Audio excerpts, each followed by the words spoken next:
Okay. Really don't want to talk very long because I know you all want to talk and you have lots of concerns and questions to ask. But I did think it was valuable or useful for me to say a couple things about the process, to provide you all with some information, and to provide some responses to some of the concerns that I've already heard addressed. And obviously there'll be others or more. You might want to follow up on them, but I thought that'd be a good use of the time. First, just to say, maybe this is obvious, I hope it is, but certainly from my perspective it is, my job as it relates to budget and therefore tuition is to try to make sure that the school provides the best and highest quality academic experience for students at the lowest feasible cost. Thought a lot about what that word would be, the adjective for cost. I think feasible is probably the best one in terms of the way we go about the process of determining tuition. That means a lot of things. One thing that it means is that reducing tuition has the potential consequence of diminishing or lowering the quality of the educational experience. It doesn't have to, and part of the things that I want to talk about with you all today and want to get feedback from you all is ways in which to address the very serious issues of the increased cost of school, but also making sure that the education we give you is worth the money that you're paying, whatever the money. So I just want to give you that basic sense. That's the approach I have coming to this, and certainly that is the way we balance out the things we have to consider. I want to say a little bit about the budget process. I've heard various people wondering how it works, what happens. It's relatively new to me, as I was associated for 6 years, but so I was involved in it. But sort of the way in which the budget was done this year, I want to let you know because it's not necessarily the only way to do a budget. It's not necessarily the way that I'm going to choose to do it next year. But this is how it worked. I got here, there were two things on my desk when I got to this place on July 8th. One was the recommendations from the Social Justice Ad Hoc Committee, about this big, and the other was the budget, which was about this big. So I read the budget from last year, and then we sought budget requests from different centers and offices over the course of the next few months. So we basically informed all the offices, we've got to get a budget proposal to the university and the board of trustees, so please send us whatever requests you have for what you think your spending is going to be next year. Then I made my own expenditure decisions. There were certain things that I generated myself in terms of things that I wanted to do or thought we should do. And there are various examples, but I guess the main three were the GP program, which was a new initiative, and so required additional money that wasn't in the budget at the time. The Alaska program, ramping it up and doing some different things with it. And the Environmental Law Journal, which sort of was right there on my desk also as I got here, and that, trust me, the expenditures there aren't that big, but that was sort of an example of the kind of stuff we had to do. To a certain extent, the budget material and the expenses in the budget, some of them are fixed in the sense that they're going to be the same no matter what we do. The main ones in that category are debt service and other sort of things in terms of aspects of maintenance of the building. So there's certain things year to year are just going to be the same.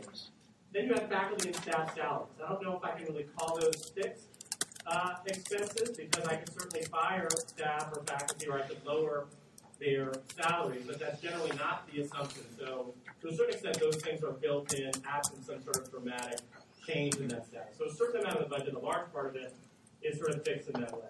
Okay, so we got the new requests in. The Budget Advisory Committee then reviewed those requests and made specific recommendations to me based on the request. So basically what they did is they sat down and looked at what was sort of the request for new spending, in addition to looking at some of the old spending, and basically looked through it, asked a lot of questions, talked with Dean Byrd about it, went back and forth, and responded positively, I think, to some of the suggestions as to additional spending and negatively to others.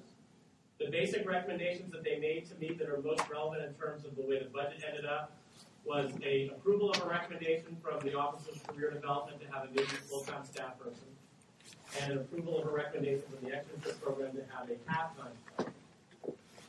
And those, along with the salary increases for staff and faculty, are a significant portion. It's a large percentage of the budget increase which led to the tuition increase. So they factored those in. They made recommendations as other things were requested, rejecting some of those other things. Then, based on those recommendations, I chose a tuition figure that would allow us to meet those requirements in terms of the budget. And then Dean Byrd and I discussed the proposed budget with the provost and responded to them in about an hour-long meeting. They had questions and issues in terms of what we were proposing, what we were suggesting. And then finally, a proposal was made to the Board of Trustees for our budget. I mentioned this list of things for a combination of reasons, but one reason I wanted to mention it is relevant to some of the discussion or some of your questions is that our budget is a proposed budget. Our budget is part of the broader university budget, which means that we come up with what we think the budget should be, and therefore what we think the tuition increase should be. And we present it first to the provost, and then assuming he approves of it or approves of recommending it, we then send it to the board of trustees. There are some limits, I think, and I'm new to this, and we'll work through these, but there's some limits to things that we can do and can't do based on the fact that it's a university budget, not just a law school budget, and there's relative ways in which that's relevant to what we're doing. But we may get into that in terms of some of the things you all would like to see us do differently going forward. I'd like to do. Okay, so this data I wanted to show you, and I don't want to take too much time doing this, but I know one of the issues and one of the very valid issues is transparency in terms of we don't know about what's going on. So I prepared some basic information about the budget in addition to what I sent in the email that I thought I would show you, and then maybe we can ask questions about it if you want to go back and look at it. But this is the basic, can everybody see this? It's the basic pie chart of the budget indicating the basic percentages of all the expenditures. So faculty compensation, staff compensation, you can see combined is 64%. Student wages, unfortunately, only 1.8%. Other things, building reserves, overhead, debt service, operating funds. Building and reserves is money to keep the building going, like anyone who has any facility would keep it going. So custodial services, money for air conditioning and heat, those sorts of things. Overhead is what we pay to the university. So our sort of, I don't know what you would call it, our rent to be part of the university name, all the ways in which our students can access university facilities and activities. So being part of the university costs that much. Debt service is debt service on both of the buildings. So the amount that we're currently paying in terms of mortgages for this building still and for the annex is that 7% debt service. Operating funds is sort of everything else. It's all the other things we spend in order to do the things that we need to do in the school. So if I'm right, Team Berto, tell me if I'm wrong. The carpet, for example, which I know is a big issue, came out of the operations. That's right. Okay. But other things, travel, other things that we have to do in terms of the dean's office, money for tickets for the PILF auction, various things, all sort of things that are money that's paid from the school that isn't compensation or fits into one of these other categories. Just so you can see in terms of staff compensation, and those of you who've been out in the workforce know that this is a pretty common sort of structure. Salary is about 3/4, and benefits is about 1/4. So that's sort of where that money is going to. Just so you can see the operating funds, that separate amount. 34% is institutional support. So again, sort of stuff we're talking about, the type of money we spend on an ongoing basis to run the things in the school. 26% is library and technology. 20% or 19.9% is student services, financial aid, and academic support, including art. And 19% is academic programs. So the Burley Center, the Korematsu Center, Indian Law Policy Center, all those sorts of things, the amount of money that goes for those sort of activities. And ACGI, Rick, is where? It would fall into student services. Okay. And okay, so those are the main ones. Wanted to give you that sense. Again, we can go back to them if you want to see any of them. So that's the data. Let me just give you, and this is the part where I'm going to give some initial responses to some of the concerns I've already heard, and then I'll stop talking, or at least I'll stop talking myself and then I'll respond. First, I want to take responsibility and apologize for the fact that we didn't have a student member on this year's budget advisory committee. Justify myself in various ways. One, no one told me we were supposed to have one. Two, we hadn't had one the last couple of years. But really not an excuse. It's something I should have made sure. It's my job ultimately to make sure of that. So whatever other reason it happened, it's ultimately my responsibility. So I apologize for that. I think that's a significant part of concern that people may have had in terms of the way this process works.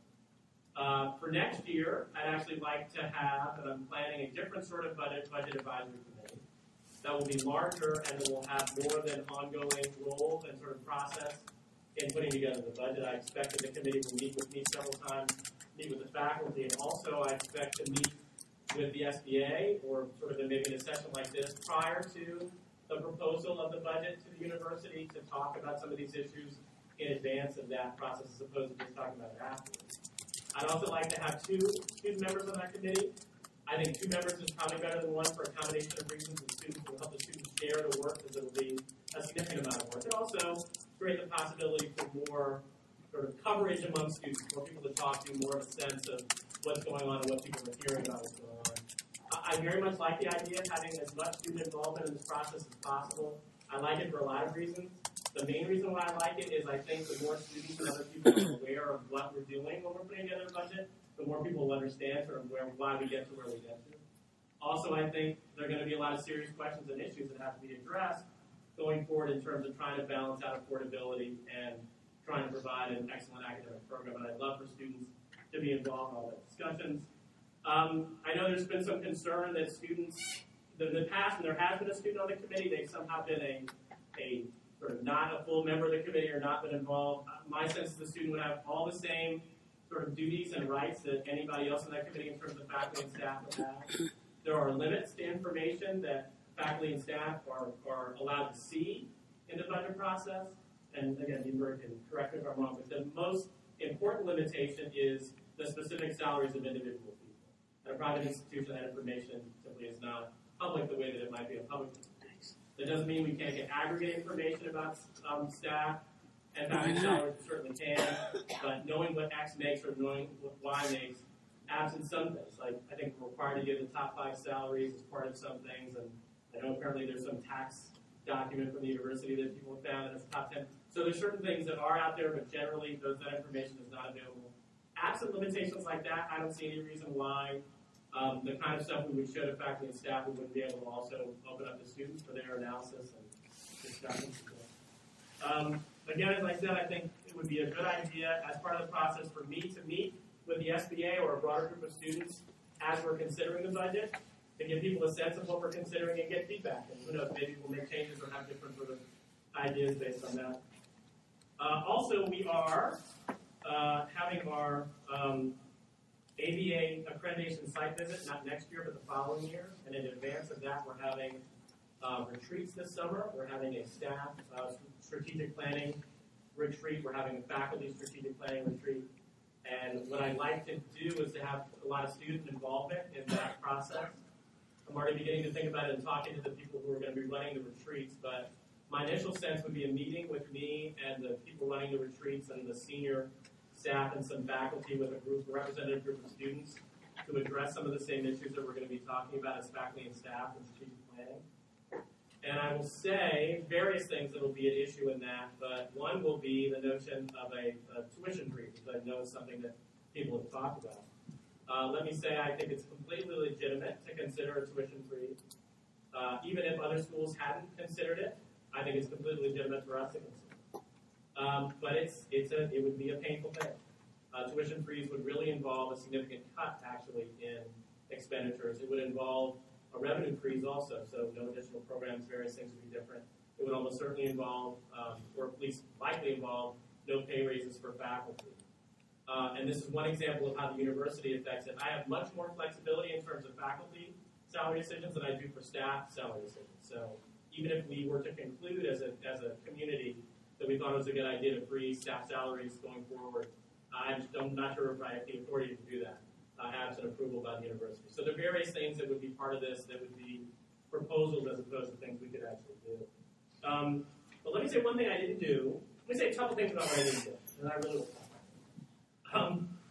I didn't look at significant cuts in this process of this budget. I didn't sit down at the budget and think about, at least not in a really systematic way, where we could take money out. And one of the things I'm going to do this summer with the staff retreat and with the faculty retreat is to force the community to grapple with that and think about what it might look like from a contingency planning standpoint if we had to reduce our expenses 5%, 10%. I'm not sure I want to go much farther than that, but at least that far in terms of what that would mean. I didn't do that, but we will do that as part of this upcoming budget. And one of the reasons why I want students to be involved is the types of things that might mean might be things that students would really be interested in us not ending or not stopping or not defunding in the ways that we would have to do it. So I'm very serious about considering some sort of freeze. And I know there are various ways of thinking about a freeze. There's maybe a cap or a percentage. There's a fixed freeze, literally no additional, or some notion of once you come in as a first year, you pay the same thing through the course. Willing to consider all those things. I think they all have their own sort of issues and their own potential complications, but those are all things I think is legitimate for us to talk about. So I guess also class size. Heard a little bit of feedback about class size, why is the class so big, this and that. Again, that's the kind of thing we're going to have to talk about long-term strategic planning. Having a slightly larger class can potentially mean having a slightly smaller tuition and vice versa, but there's various potential issues people have relating to the job market and other things about having such a good class. So those are all things that will be part of that process. And I guess the last thing I would say, having a long-term tuition freeze, again, to be considered, but it's complicated by the fact that as much as I'd like to think I'll be here for 20 or 25 years in this position, I may not be. They may not want me for that long, and who knows what might happen. My kids might move to Seattle and stuff, who knows what might happen. But my commitment is to be here for an extended period of time, but it's hard to make specific assertions in terms of those things 5 years, 10 years into the future. I think we can do it for a shorter period of time. I don't think there's any reason why the dean couldn't make a commitment to tuition limitations for 3-4 years, but I just want to let you know that it's potentially complicated to do it for a longer time. So with that, I think that's all the stuff on my list. So I want to give you that information. Again, we can talk about more specifics about that. Otherwise, I leave it up to you guys for comments, questions. Okay. I appreciate you guys providing some data here today. So considering this is about budget transparency, I found it a little bit counting. There's no figures at all attached to those percentages. We can give you the figures. It's just easier for me as a non-math person to go with percentages. Basically, the budget amount is slightly over $30 million for the revenue, for the expenditure. Is that right? And if people want that kind of percentage data with the specific figures next to it, more than happy to provide. I just thought, in terms of a simple showing, that would be easier. So we're happy to do that. Yeah. Since this is a private university, and I recognize that the leeway you have is not providing that transparency if you don't want it, but since it is private, it can't be ran as efficiently as a private business. I mean, you don't have the restrictions of the state government or anything like that regarding UGov. With that being said, I'm kind of curious as to how much student-based feedback performance metrics are factored into staff or salary compensation. And I think they should be, I mean, this is a service. I mean, the university is a service. I feel like that should be one of, if not the strongest base of salary increases, for that matter. Right. Excellent question.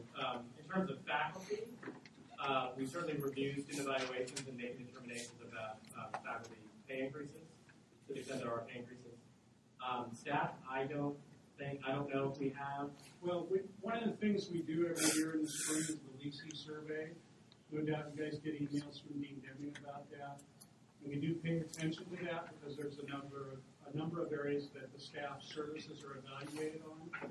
And probably one of the most recent areas was about 5 years ago, where we saw some really negative feedback about our career services area. Well, at the time it was about services and jobs, but it was more about services and preparing students.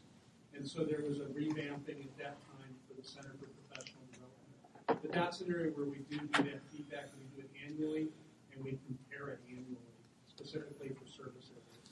I would be very interested in a proposal from the SBA or another student group as to ways in which we could allow students opportunity to provide that kind of feedback that we don't currently have. And we could talk about what that means. So would that be up to the SBA to put it to the student body? I mean, because not to say that the SBA doesn't represent the student body, they don't necessarily represent the student body. Well, as some of you know, because I've met with you, I'm more than happy to meet with any student individually to talk about any of these sorts of things. And some of the things that have happened this year have resulted from some of those individual meetings.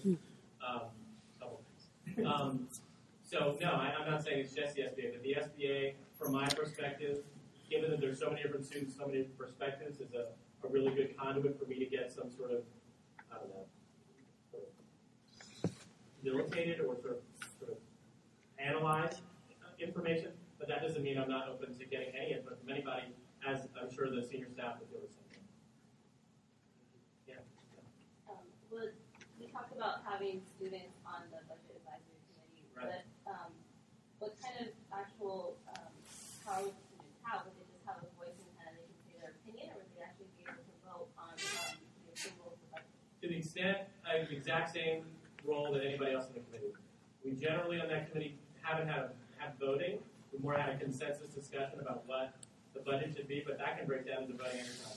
What I would commit to, in my sense of it, is student members would be treated the same, would have the same rights, the same responsibilities as any other member.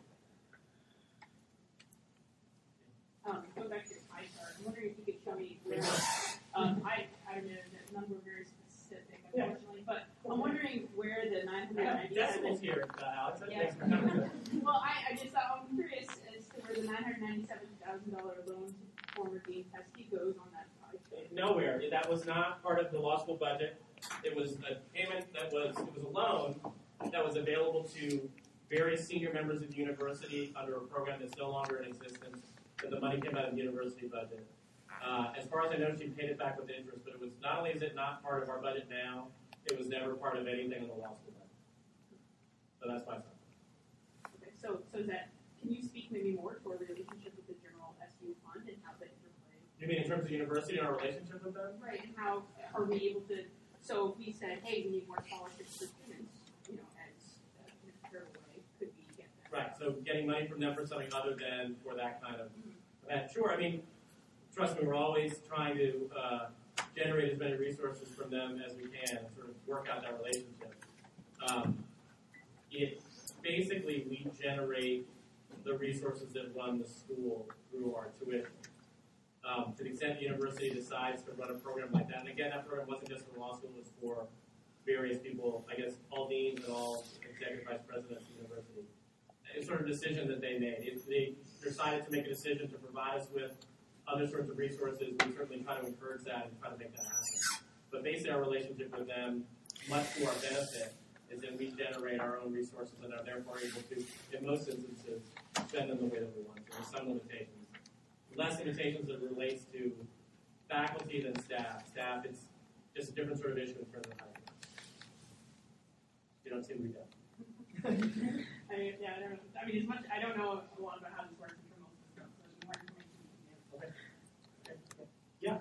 I mean, I think that if we're giving a 7% overhead to the university, we should have some say as to whether we're running a loan program to the top level university officials and giving them loans to buy homes. I mean, the rest of us have to go to a bank and get a mortgage, and I don't see any way where I just can't. Or borrow for rent. I just can't reconcile. Well, my sense right is that they agree. University decision, but if we're paying the university overhead, I mean, these programs, I appreciate that it's no longer running, but I just have a lot of questions of how something like that happens. Well, as a specific program, I think they reached the same conclusion and therefore terminated it. I should note, though, that the specific money that was loaned was paid back with interest in terms of the university thing. I don't know about the other ones, but yeah, I think that's a broader question, though. Given the role we play and the support that we provide to the university, there are other instances in which I think we feel like we should push more and do other things, and that's a huge part of my job is managing that relationship, trying to make sure that we are having a good relationship with the university while still sort of winning out as we need to in terms of policy or other decisions that we need to do. So you're absolutely right. As it relates to this specific thing with the prior dean, that's no longer in existence, I think, very much because a lot of people responded to it the way that you have and others have. But that doesn't mean there won't be other things in the future that we need to fight for. And all I can say is that's sort of a daily job I have to do. Yeah. So I think a lot of us students are concerned about students as a body having some control over what happens with our tuition. Like the idea of, a concern about does the SBA represent us or not, responding to us by saying, well, anybody's welcome to come to you. We're not talking about dealing with, it doesn't satisfy our need to deal with you as individual students. This is a student body kind of issue. And also clarifying for us the difference in legal obligation in divulging the faculty salaries, the difference between public and private institution. Just because legally a private institution is not obligated to doesn't mean that a private institution can't appreciate a good faith reason to divulge that information. So that's in just saying that we're private, we don't have to. I'd just like to ask you to be sensitive to the fact that a statement like that made without any modification does not endear trust in terms of what some of us are concerned about here, okay? And I am getting to a question. Sorry about this. Okay. Also, back to the budget committee. So you were saying your idea is to increase student representation on that committee from 1 to 2 people? Oh, okay, 0 to 2. Okay. My question is, because frankly, the number doesn't have any relevance if they don't have any power. So my question is, let's say on a budget committee with students representing, on our end, I think it's our responsibility as students to clarify what we expect those student reps to do for us, okay? But on the other side of that, on the committee side, what I'd like you to address is what if the student reps who have been in good communication with the student body and truly representing our interests, what if the student reps are in disagreement with any portion of what the rest of you all want to pass as a budget? Does that mean too bad because you're only 2 and we're more? Or does that mean, okay, we need to keep talking till we reach consensus? What power do you really, are you really suggesting that you want us to have? Because we know what power we want to have. I would repeat that I would like to treat the students on the committee exactly the same as the other members of the committee. And you're assuming that the breakdown of the committee resolution could be, and this could certainly happen, that all the faculty and staff felt one way and the students felt another way. Very likely that it wouldn't go that way, that it might be a combination of faculty and students who felt one way, or staff and students who felt one way, faculty and students who felt another way. The way I would respond to that is to go to the committee and ask it to come up with a consensus result. If that required voting or whatever it required, then I think I would ask them to come to me with some concrete proposal, and I'd be happy to listen to divergent voices within the committee in terms of their concern. But again, from my conception of it, I don't see any reason why the students on the committee, other than the fact that they're students and there may be perception of some sort of lower status, which I would make sure, or try to make sure wasn't sort of effectuated, that they would have the exact same role in the committee as the rest of the committee. Can I beg to differ, though? Our role is very different because we are the payers.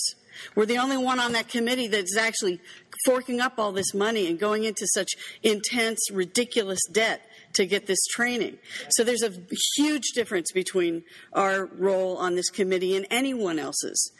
And in fact, I would like to ask you, out of the revenues that form the budget, what portion of that is represented by our tuition dollars, our commitment, and what are the other sources of revenues on that budget? 95%, I believe, of the revenue is due tuition. So why aren't we running this show? Well, to a certain extent, we'd like to see you run it more, or at least get more involved in the running. So, 95%. It is. And in like any other private law school or institution, that's the structure. We're a tuition-generated school, and that means a lot of things. And for me, it means it's another reason why it's very important to have a lot of student involvement in these decisions. Certainly. Yeah. So I applaud your effort to give a little more transparency, and I understand everyone's concerned that they want more participation in the budgeting process. Or frankly, I don't think the addition of paying $40,000 a year should be the students' responsibility to ensure the leadership. There's no fucking fundraising. Jesus. I see tuition increasing at the rate over the last 10 years, and even this year. Look at every other comparable measure. Inflation is 1%. Wages growth is less than 1%. Starting salary for lawyers is less than 1%. And here we are in the fantasy world, increasing our budget and tuition by over 5.2%. It just doesn't connect. I'm curious, what's your vision for how it could be responsible? Is it sustainable to have this continued increase? I mean, in 5 years, will tuition be $50,000? Will it be $75,000 5 years after that? Because in your email, for instance, you almost boasted that 5.2% was low. So that scares me that, do you think that maybe 6 or 7% is where it should more normally do. And do you think that's responsible? Well, I hope it's responsible. I hope I didn't boast about the tuition, but I said it was the second lowest increase in the last 8 years. And if that sounded like boasting, I'm sorry. I didn't mean to suggest that it wasn't a significant thing, and I know it is. And no, I don't think it's sustainable. I think tuition cannot continue to go up at the rate it's going up under the current circumstances with the market and the stuff. And I'm completely committed to taking seriously what it would take to either keep tuition increases at a level closer to 2% or 1%, or to have no increase. I think if we don't do that, and if we don't commit to that, then I think soon we will be pricing ourselves out of any sort of reasonable market. And so in terms of responsibility, I couldn't agree with you more. It's not your job, notwithstanding the fact you're paying tuition, it's not your job to run the law school. It's your job to run the law school. It's our job to run the law school, but do it in, as you say, a professional and respectful manner. And what I would say is we, the administration, certainly the faculty, are extremely concerned about your very question. And the primary topic for our strategic planning over the summer is addressing that and coming up with contingencies that are going to allow us to continue to provide a service that the people we're trying to serve can afford. I think it's relevant to look at what other schools are charging, but I don't think that's the only question and the only issue. And absolutely, in an economy where salaries are not increasing, does it make sense for salaries to increase for faculty and staff? That's exactly the kind of thing we have to deal with. Honestly, does it make sense in an economy where people are getting laid off? Is that something we have to consider? I know at least one school in New Hampshire that has a budget freeze, laid off a certain percentage of their people and reduced salaries for a certain percentage. That's serious stuff we have to consider. Everybody, and someone, you said, I think, should have been that. Right. The staff room is 42%. I mean, we're adding people. Right. Well, again, the decision to add people is based on a conclusion that we needed those people to make the educational experience and make your experience in finding jobs and other things more effective. I'm just saying we have to consider all this. We could, for example, fire a third of the staff and just do. I don't think that would be a responsible way to deal with the situation because if it was performance metric based, I mean, that would be responsible. So what I'm saying, I'm saying those are factors we have to consider. And no, absolutely, I do not envision 5% increases into the horizon. In fact, at sort of most, I consider decreasing increases. What I'd like to see is something close to no increases. I think every dean would like to see that. We just have to do the hard work of getting to that point. And again, it will be extremely hard. Maybe not from some people's perspective, but from other people's perspective, it will be. But again, even with that, it's still a big disconnect from the rest of the world, where I mean, most organizations have had to cut their budgets, cut people, and reduce things. And we're talking, only a modest increase of 2%. That's still double what everyone else is doing. So, I mean, it's better, but we're still disconnected from the rest of the world. I still don't understand how we even said that as a lofty goal. I mean, we should go in the other direction. I think the lofty goal is trying to provide the exact same high quality of service at no tuition increase, or even tuition decrease. That would be the goal. I'm just saying, in front of a group that's going to hold me accountable to it, that's going to be hard to do. But I absolutely couldn't agree more. That's exactly the kind of goal we should be holding ourselves. Yes? I'm wondering if you can, I mean, we're talking about disconnect and pure numbers, but I'm wondering what role the fact that this is a social justice school plays into this. The reality is, a lot of us are social justice oriented before we come in here, and if you weren't when you showed up here, then, it's at least in the back of your head by the time you leave. And it's a real possibility that we graduate, and frankly, even if we are able to find a job, we will be unable to pay off these loans for a very, very long time. So is that something that, or I guess where does it play into your discussion and the reality of what's happening to us as, I guess your students? The social justice aspect, I think, is actually really complicated in various ways in terms of the impact on the budget discussion and the tuition discussion. At one end, it seems to me, and when I say we need to focus on what other schools are charging and be sort of within, and consider being within that range, other schools aren't committed to social justice the way that we are. So if anybody has a justification or an impetus to have a more affordable school, it would presumably be a school like ours. So that's a huge factor to me. So not only do we need, I think, to set a tuition rate that's affordable for students generally, but it's affordable for students, a large portion of them will end up in public interest jobs or government jobs. So that's a huge factor. On the other side, couple things on the other side. One, we do a lot of things as a social justice-focused law school that costs a lot of money that other schools don't do. And so that's part of the tuition burden also. Can you talk about that? Well, what? We only have 3% scholarships. We don't even get summer grants. What are you guys doing for us? Well, we have the biggest things in terms of budget are ATDI and the ARC, the Academic Resource Center, which we think are central components of our social justice mission, and those are expensive. Now, again, in terms of my sense of the school, those are centrally, critically important aspects of the school, so they would be among the last things that I would want to see us change or defund or get rid of. But having a social justice law school means things on both sides in terms of resources and also expenses. So it's a combination. And those, I guess, are the main sort of responses in terms of the two sides. There's various ways in which the government is providing loan forgiveness for different students in different areas. For me, my biggest concern as a dean is making sure, trying to facilitate people finding jobs in the public sector and the public interest sector, because the government, at least currently, providing a very good program for making loan repayments affordable for people in those sorts of positions. My bigger concern is that there are fewer and fewer of these jobs, so that kind of promise is going to have sort of limited effect with people. But it's a much bigger topic, but that's my basic sense in terms of the sort of the back and forth of that. You sound like you want to be up on it. I mean, I guess I understand that and I get that, but my concern is that's our mission. That's what drives us. Like, that's the core of Seattle University. And the rate that tuition is increasing makes that not possible. So I think it's really, I mean, I would like to hear that the administration takes it very seriously and can almost have a come to Jesus moment of like, we've gotten away from this. This is what we're here for. We're here to educate all these, young legal minds to go out and to better the legal community. And I just would like to know, that really is as important to you guys as it is to us, as it is to what we're paying and what we're committing to for the rest of our life.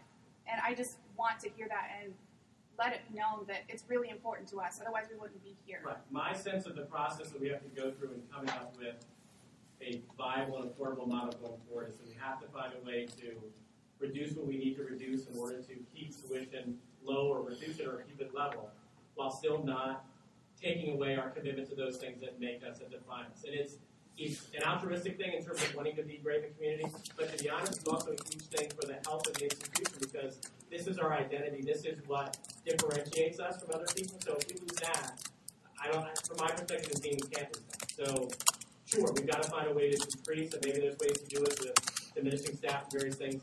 But if there's sort of a list of priority of things to go to first, to look for that money for, these sorts of things that serve this purpose are at the bottom. The only reason why I mentioned them and mentioned them specifically was those are things that cost money. They're part of what it means to run a law school. Yeah. Part of the justification, or not justification, right, where your email talked about, and last week's email talked about, some large percentage, I remember 14, but it might be different, of the tuition increase goes towards scholarships for students. The tuition increase doesn't go to scholarship. We have the same amount that's described as scholarship for students, which is 14.4%. That's what it was last year, this year. But that is... Can you clarify? I think that's 14.4 of the 19.6%, right? Like, I'm trying to do the math based on the two. No, it's 14.4% of our tuition revenue goes to scholarship. Okay. So it's not going to increase the budget to do that, but when the budget goes up, that number goes up in terms of what it ends up being. When the tuition goes up, that number goes up, but it stays the same percentage of the budget.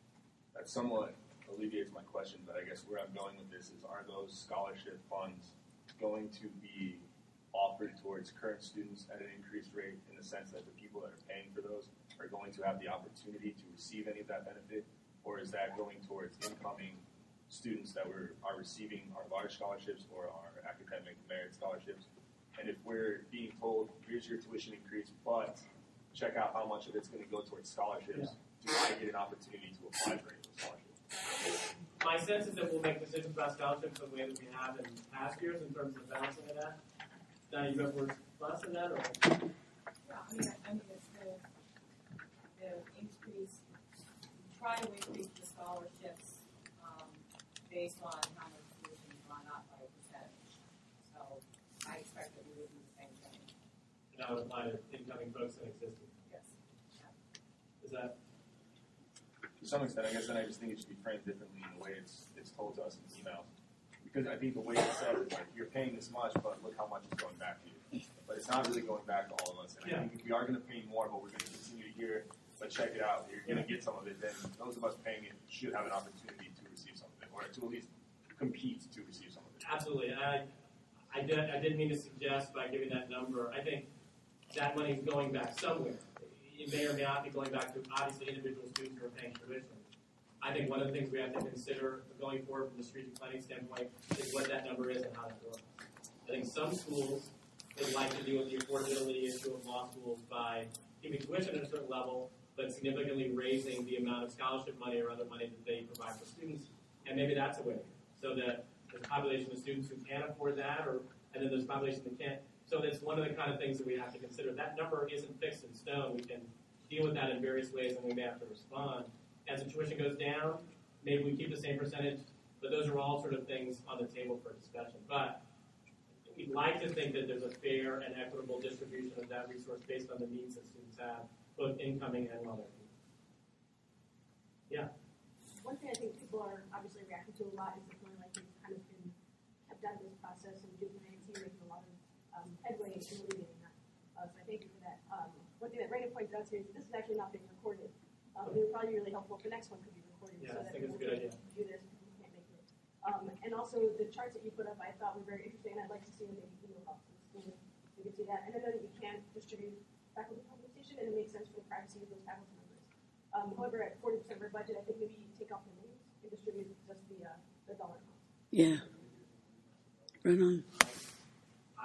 I can do the first two, and I will consider the second one. And if I conclude that I can't, I'll find some way of communicating why that is. Yeah. So I find some concerns for efficiency and seeing what we can take out. I feel like when in a budget, I feel like it's normal before you go to raise tuition, I would have assumed that the school had gone to see what other funds they could, move so that things like adding a person to the effective one do before taking it from us. Okay. We have to go and see what we can cut from our budget because we're giving you more money, and that's something that you guys failed to do first, right? And I understand that you are going to want to look at that this summer to see where you can take money out. I think that's what you said in the beginning. And I'm wondering if that's going to be done through the normal budget committee, and if so, if there's going to be a student involved in that process, or 2 students, or maybe there should be equal students to administrative people on the committee. Everyone mentioned about the fact that we're the only people on that committee who are actually putting the money into the fund. There are 3 categories of times in which that will be discussed.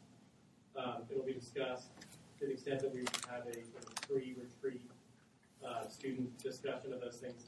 What I plan to do in that is to provide students with significant information, and I think lots of questions. Basically, what are your priorities? What's your sense of what we should be doing and not doing? How should we deal with these sorts of issues to get to X point or Y point? And I would ask that students sort of look at it very closely and think about it, and then we have an extended discussion, maybe over a couple of days, about what those specific suggestions are.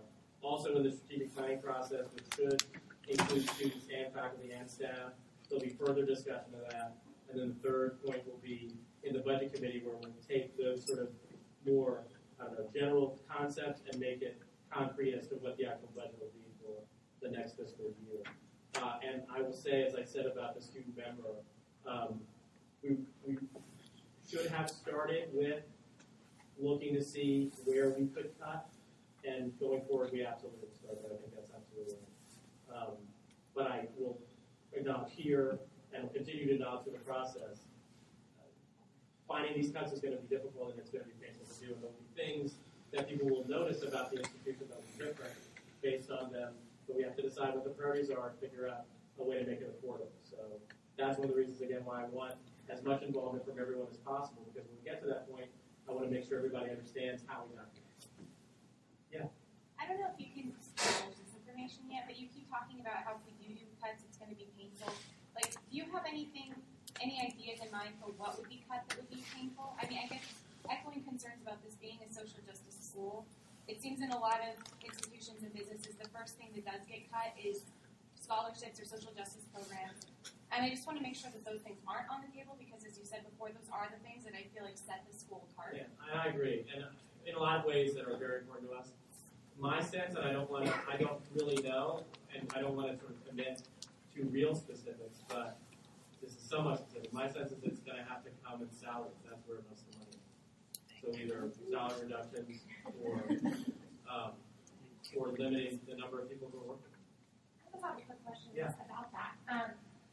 I mean, would faculty leave if you said we're in a horrible economic time and we're going to have to cut you down from $400,000 a year to $300,000? Do you think a faculty member would say, "Sorry, I need that extra grand"?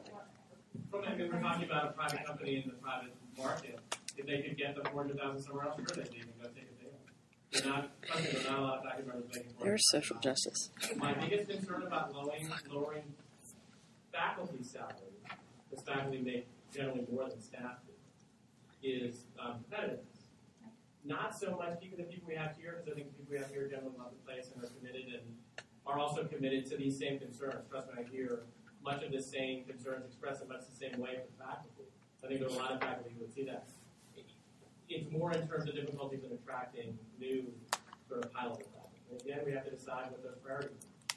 But for example, one of the questions I got from incoming faculty coming in this year was, what were your pay increases over the last year? And if I say 0, or we went down, and they have another school that says we went up 5% or 2% or 3%, obviously that's going to affect their decision, but good for anybody in a sort of private business type setting. So that's part of what I mean by it would potentially hurt. I wouldn't necessarily see a huge exodus of faculty, and I guess for staff, I mean, I don't know what you all think about staff. We don't pay our staff for a lot of money, and not increasing, having a 0 increase has a big impact as it does. Obviously, we all know the 5% increase has a big impact on the year.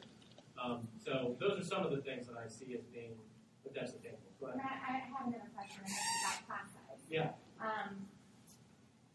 We have a very large class size every year. Yeah. That has a direct effect on the tuition that's brought in. Yeah. But again, first I thought it was a great thing. When I first came here, I was like, great, I'm going to have that much more alumni from SU that I can be connected to. But now as a Creole, I'm starting to get very panicked. I see the class before me. Half of them don't have jobs. I won't say half because I'm throwing that number out, but a lot of them don't have jobs. Way more of them than it should be. Right. It gets very scary. Yeah. Are you thinking about how that might need to be changed in the future, depending on what happens over the next couple of years? And I know that it keeps increasing. Are you going to be trying that back a little bit next year? It's another thing that has the two sides of the coin to it. The bigger the student body is, the lower the tuition can be based on what we're providing in terms of services. But the bigger the student body is, the other sort of problems that creates. My sense, personally, right now, after 7 months here, is that our student body isn't too big, that there may be a lot of students generally in the market, but that doesn't mean that this law school is too big. It may mean that there's too many law schools.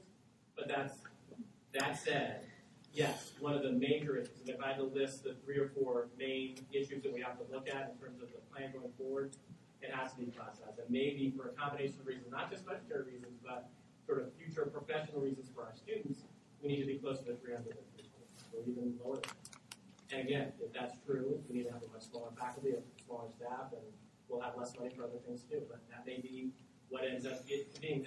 I think it's totally appropriate the way you started in terms of, just as we want to lean on the fact of private business, we have to take the fact, and so we've got to run this. It's not a for-profit business. We have to run it efficiently and appropriately given the money that we're receiving. And ultimately, you have to decide, like a business has to decide how many employees it has or how many of whatever it's going to produce. We have to decide how much we're going to produce and what that means. So I don't think the expectations that you're going to, I don't think anybody expects you to wander around the school like Donald Trump and you're 5 for 5. But like, can't really do it that way. I mean, that's kind of a question because you said you don't have a lot of decision or a lot of leeway in terms of staff. I don't have as much leeway. There's certainly leeway. There's certainly things that we can do, don't get me wrong, but it's not quite the same. I have a lot more autonomy in terms of, for example, faculty salaries than I do for staff. Okay. I mean, there's some. Don't get me wrong, I'm not like sitting here getting told, but it's a different sort of process. But it doesn't mean that it's not a possibility. And to answer your question again, yeah, class size. I have to say both ways. Is something we're considering. I mean, as much as I credit your concern, we may look at. Yeah, we may look at it and say 340 is better than 325. We may look at it and say 320 is better. But absolutely, that's the sort of thing that we didn't really consider in a systematic way this time. And for my sense going forward, doing this again and doing this better, as I'm always going to try to keep doing it better, that's the kind of thing I want to try to consider. Yeah. I was thinking that once determine what can be disclosed as part of the financial. So the university could maybe take, instead of a single email going out, take a proactive step to maybe either keeping the budget that's actually been accepted or ratified by the board of trustees in a public location, perhaps on reserve, so the students could have access to that throughout the year. I like the idea of making, as opposed to sort of sending the budget out as an electronic document all over the place, making it available to people who want to look at it in various places. I have to check with the university to see if it is their budget, what sort of opportunity we have to do that. And I'm more than happy to report back to people on what I find out. But we've already started talking about what those possibilities might be. But yeah, the notion that people can look at the budget, at least aspects of the budget again, that don't involve privacy concerns of individuals, it seems to be totally appropriate to make that available. But I need to check and make sure, since it's not technically my budget, it's their budget, they're going to have some say. Yeah, Rita.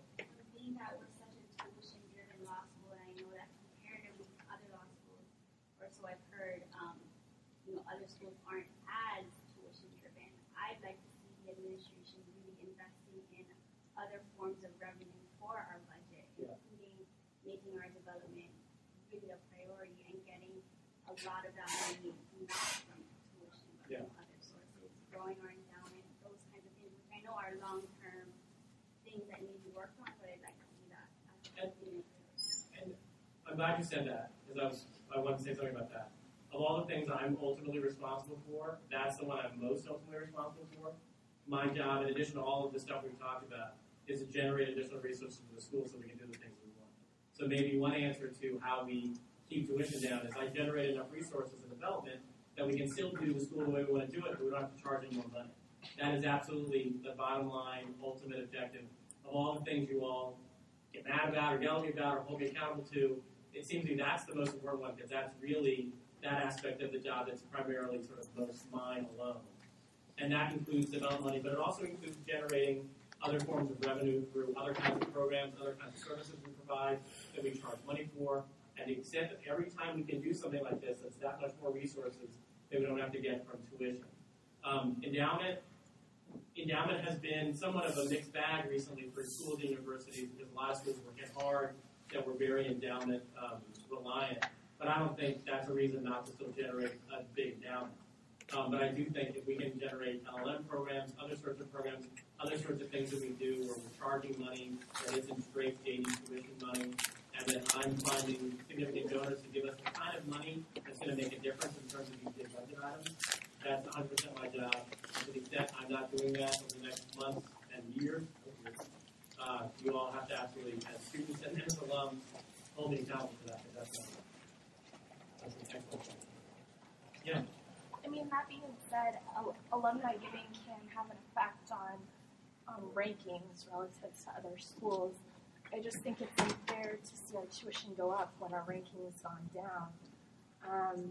And I see friends at other law schools who are paying less than us and having better opportunities in terms of the job market.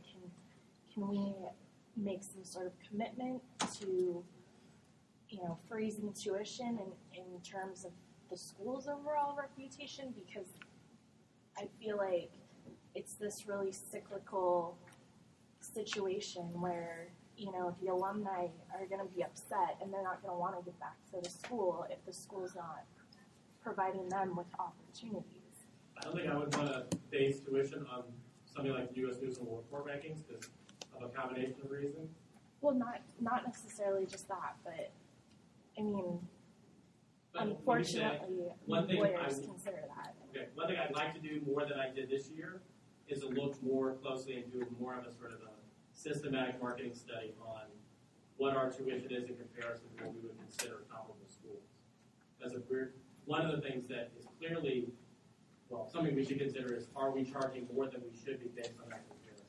If you look at schools in the region or other schools we identify, for a combination of reasons, fairness to you, but also from a business model standpoint, we need to make sure that we're not overpricing ourselves based on what we're providing. One of the aspects we're providing is the relative prestige of the school. That's absolutely right.